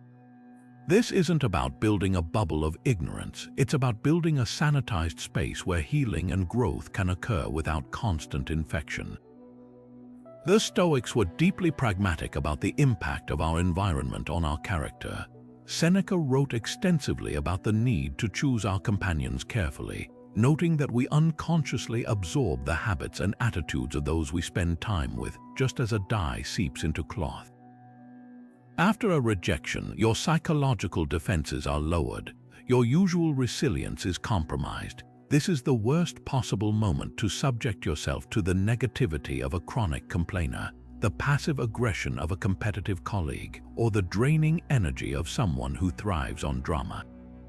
These interactions are not neutral, they are active pollutants in your mental ecosystem. They reinforce a narrative of victimhood, amplify feelings of injustice, and drain the precious energy you need to rebuild. A Stoic approach asks you to see these influences not as harmless distractions, but as direct threats to your reinvention project, as tangible as someone trying to knock over the scaffolding around a building under construction. This curation begins with a ruthless audit of your inputs. Start with your digital space. What does your social media feed look like in the hours after you felt rejected? Are you scrolling through curated highlight reels of other people's seemingly perfect lives, unconsciously measuring your raw reality against their polished fiction? That is a form of self-sabotage. The Stoic move is to mute, unfollow, or curate aggressively. Fill your feed with accounts that inspire growth, teach new skills, or offer philosophical comfort, not those that provoke envy or anxiety. Next, consider your media consumption. Are you numbing the pain with a barrage of cynical news or mindless entertainment that leaves you feeling emptier than before? Replace it with content that nourishes your mind and aligns with your reinvention goals. A documentary, a podcast on Stoicism, or simply the quiet of an audiobook. The most challenging and often most necessary part of this practice involves setting boundaries with people, even those close to you. This is not about cutting everyone off. It is about discerning which connections are bridges and which are barriers to your recovery. You have a limited amount of emotional energy. A Stoic wisely invests that energy where it will yield the best return for their character. This might mean temporarily avoiding the relative who always asks pointed questions about your job search, or gently changing the subject when a friend wants to gossip endlessly about the person who rejected you. It means learning to say, "I appreciate your concern, but I'm not in a place to discuss that right now." Protecting your mental space in this way is not selfish, it is an essential strategic move. It is you declaring that your peace and your progress are non-negotiable priorities. By consciously limiting these toxic influences, you accomplish something profound. You create a vacuum of calm. Into that calm space, positivity and focused energy can finally flow. Instead of spending 2 hours drained by a negative conversation, you free up that time and mental bandwidth to work on your resume, to practice a new skill, or to simply rest and recover. You stop being a passive recipient of whatever the world throws at you and become an active architect of your daily experience. This controlled environment becomes the greenhouse where the seeds of your new self can sprout, protected from the harsh winds of negativity and gossip, allowing you to channel all your resources into the focused, stoic work of building a life aligned not with the world's chaos, but with your own unwavering values. This brings us to a concept so central to Stoic reinvention that it can fundamentally alter your entire relationship with ambition and failure: the unwavering focus on process over results. We live in a world that is obsessed with outcomes, with finish lines, with trophies and titles and final scores. We are conditioned from a young age to believe that the value of our effort is determined solely by the result it produces. But the Stoics offer a radical and liberating alternative. The judgment of your character is based on the quality of your action, not the randomness of the outcome. Your effort is your victory, the process is the point. Think of an artist, a painter who spends months on a single canvas. They pour their skill, their vision, and their soul into every brushstroke. They work with discipline, with passion, with integrity to their craft. Now imagine they finally unveil the painting and the critics pan it. The public is indifferent. The gallery rejects it. If the artist's sense of worth was tied to that outcome, this rejection would be devastating. It could make them question their entire talent and perhaps even lead them to abandon painting altogether. But the Stoic artist, while undoubtedly disappointed, has a different foundation for their self-worth. They can look back on those months at the easel and take genuine pride in the focus they maintained, the techniques they mastered, the creative problems they solved. The process itself was a fulfilling and virtuous endeavor. The final reception of the painting is an external event, an opinion held by others. The integrity of their effort, however, is an internal achievement that belongs to them forever. The rejection cannot touch it. This principle applies with equal force to an athlete. Consider a runner training for a marathon. Their Stoic goal is not to win the race, an outcome dependent on the fitness of countless other competitors, the weather, and pure chance. Their goal is to execute their training process with excellence. It is to show up for every early morning run, to maintain their pace, to honor their body's needs, and to push their limits with courage. On race day, they might finish first, they might finish last, or they might twist an ankle and not finish at all. If their identity is wrapped up in winning, two of those three scenarios are catastrophic failures. But if their identity is rooted in their process, all three scenarios can be successes. They can know with absolute certainty that they did everything within their power to prepare. They controlled the controllable. The result is simply information, not a verdict. This mindset doesn't just soften the blow of losing. It actually enhances the experience of competing because the pressure is off. The athlete is free to simply engage fully in the act of running, to find joy in the strain of their muscles and the rhythm of their breath, regardless of what the clock says at the end.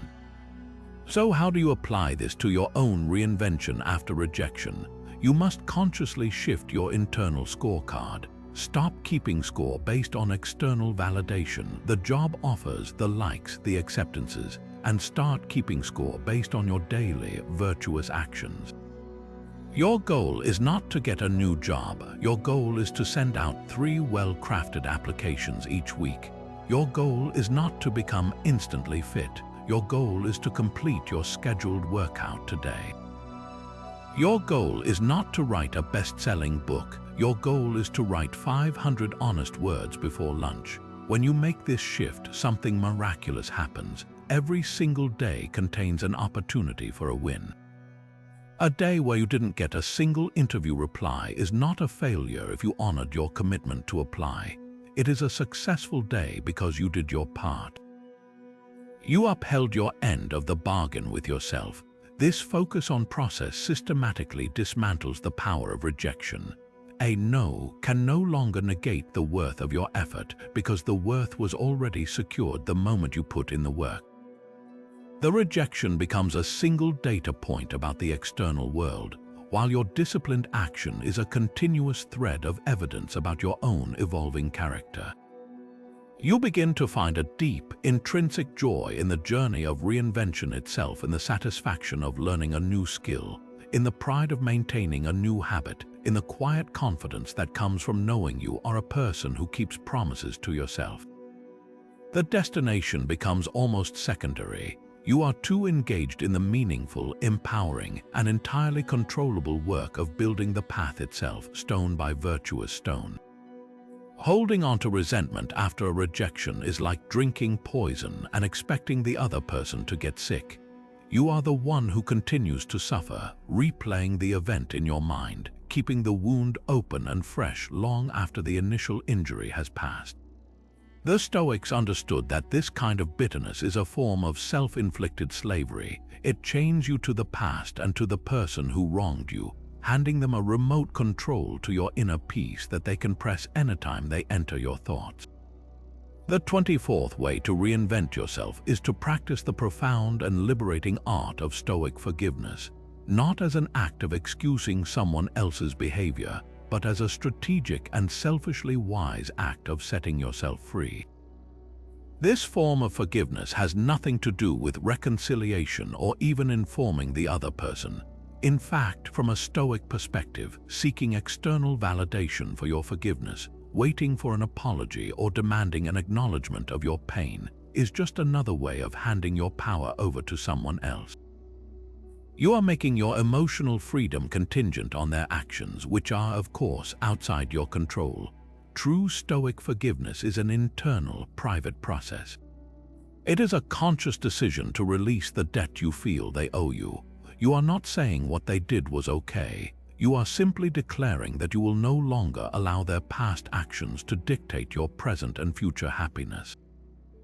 You are canceling the emotional mortgage you've been straining to pay, realizing the bank you've been paying it to was closed long ago. One of the most powerful and practical techniques for achieving this release is the practice of writing a forgiveness letter you never intend to send. This is not a draft for communication, it is a tool for catharsis. Set aside some quiet time and write with complete, unfiltered honesty. Address it to the person or institution that rejected you. Pour out all your anger, your hurt, your confusion, and your sense of injustice. Detail exactly how their actions made you feel. Hold nothing back. This act of transferring the emotion from your swirling mind onto the stable page is itself a form of alchemy. You are giving your pain a shape and a form, externalizing it so you can look at it objectively rather than being consumed by it subjectively. Then comes the most crucial, ritualistic part: destroy the letter. Do not send it. This is not a message for them, it is a medicine for you. You can burn it safely, tear it into 100 pieces, or even drop it into a river. As you watch the words disappear, consciously connect the physical act to the emotional one. You are not just destroying a piece of paper, you are symbolically releasing the grip that this resentment has had on your soul. You are declaring that the chapter is closed, the energy is spent, and you are now reclaiming all that mental real estate for your own future. This ritual provides a tangible endpoint to the cycle of rumination, a definitive line in the sand that your mind can recognize as closure. By practicing this form of forgiveness, you are not doing a favor for the person who rejected you. You are performing the ultimate act of self-care. You are removing a heavy, invisible weight from your own shoulders. The energy you were wasting on maintaining that resentment, the constant mental rehearsals, the angry fantasies, the bitter recounting of the story to friends, is now freed up. That energy becomes fuel for your reinvention. It can be channeled into building new skills, exploring new relationships, or pursuing new ventures with a clarity and lightness that was impossible when you were anchored to the past.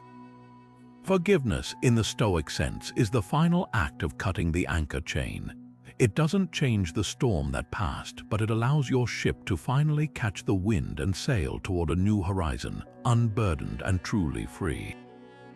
The final and perhaps most empowering Stoic way to reinvent yourself is to make a lifelong commitment to learning and adaptation, to see every ending not as a failure but as a curriculum. This goes far beyond simply picking up a new hobby or reading a book. It is a fundamental shift in identity, from someone who has finished their education to someone who is perpetually a student of life itself.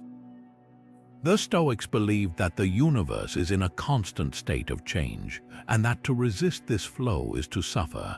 To embrace it, to become a willing and enthusiastic participant in your own evolution, is to find a profound and lasting freedom. Your reinvention, then, is never truly complete, and that is its greatest strength. It becomes a sustainable practice, a way of moving through the world with curiosity and resilience, always ready to bend without breaking. Think of your mind as a garden.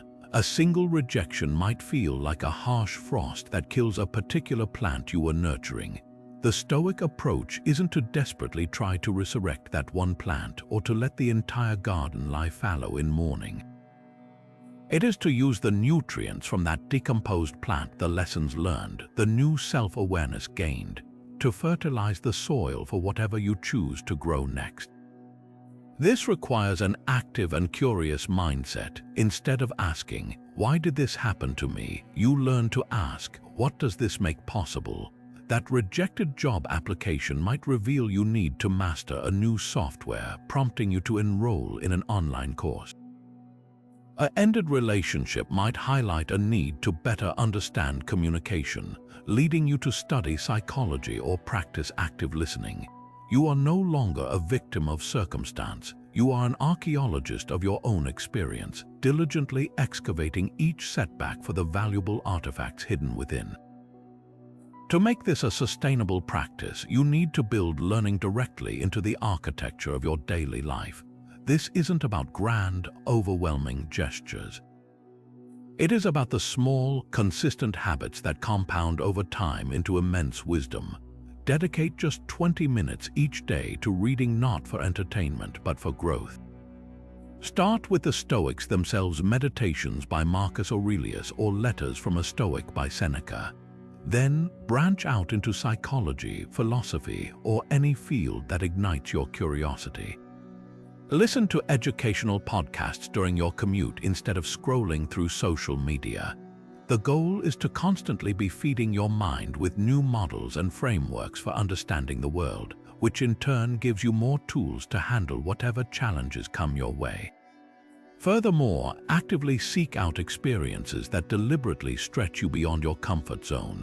Take a class in something you have zero natural talent for, like pottery or a new language.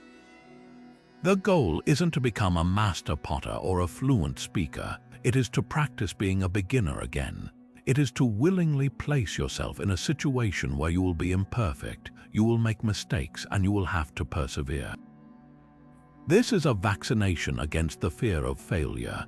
When you are accustomed to the feeling of being a novice, a professional rejection loses its power to shame you. You understand that not knowing, not being the best, is simply a temporary state on the path to knowing and improving. You become more adaptable, more willing to try new things, and more resilient because you have built an identity that thrives on growth, not on fixed expertise. This relentless pursuit of learning transforms the very nature of rejection. It is no longer a stop sign on the road of your life. It becomes a signpost pointing you toward the skills you need to acquire, the knowledge you need to integrate, and the person you are meant to become. You begin to see that every no contains within it the seeds of your next yes, if only you have the curiosity to plant them and the discipline to water them.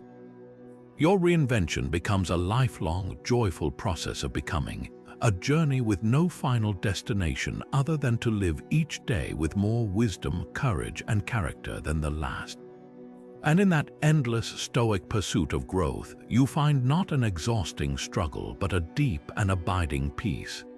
And so we reach the end of our journey through these 25 Stoic pathways, but truly, it is only a beginning yours. What may have started as a search for a way to simply cope with the ache of a no has hopefully revealed itself to be something far grander, a philosophical blueprint for building an unshakable life.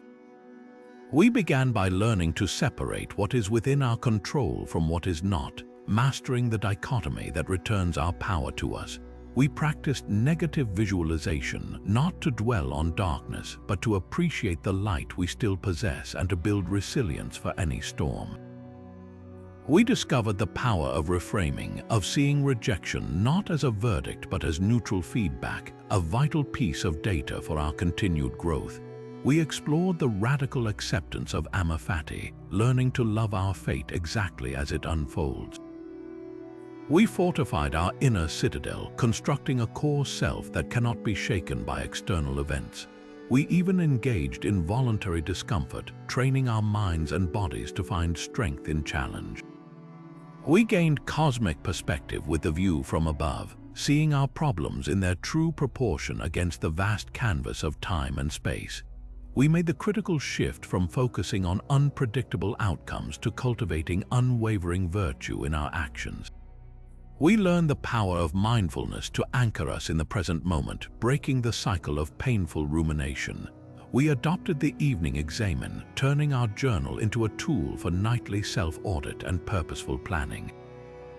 We drew strength from Stoic role models like Epictetus and Cato, seeing our struggles reflected in their heroic journeys. We detached from the need for external validation, finding our worth within rather than begging for it from the world. We learned to alchemize our anger, transforming its fiery energy into fuel for constructive action.